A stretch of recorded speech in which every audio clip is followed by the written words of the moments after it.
everyone, this is Nuran Swerki, the English Gamer once again. والنهارده ميعادنا مع اول سورس من السورسز اللي قلت لكم عليها، ان انا بوريكم كتب موجوده عندي في المكتبه علشان تستفيدوا منها، ولو عاوزين تذاكروا منها سواء PDF او تطبعوها وتذاكروا.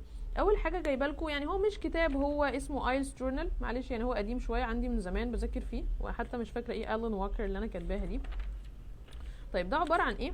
عباره عن PDF هو موجود، هسيب لكم اللينك بتاعه او ممكن تحملوه من القناه بتاعتي على التليجرام. PDF ده موجود فيه 24 topics، طبعا هو PDF وانا اللي طبعاه يعني. ال 24 topics دول عن حاجات مختلفة، عندنا مثلا advertising, animal rights, cities and so on. 24 topics. طيب التوبكس دي بقى فيها ايه؟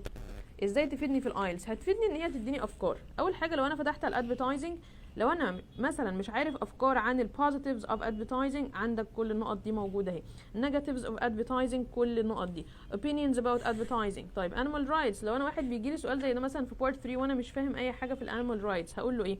ذاكر بعض الافكار من دي وقولها في الامتحان، يعني حتى لو انت مش اكسبرت في التوبيك ده او في الموضوع ده فخلاص مفيش مشكله، ذاكر بعض الحاجات دي، حط الافكار في دماغك واستخدمها. هنا مثلا جايب لنا arguments for animal testing, arguments against animal testing and so on، وهكذا. هتلاقي كل توبيك تقريبا اخد له صفحه او صفحتين فيهم الافكار جميله تقدر تستعين بيها لو انت ما عندكش فكره عن الموضوع ده. Thank you so much، واستنوني في الفيديو الجاي. باي باي.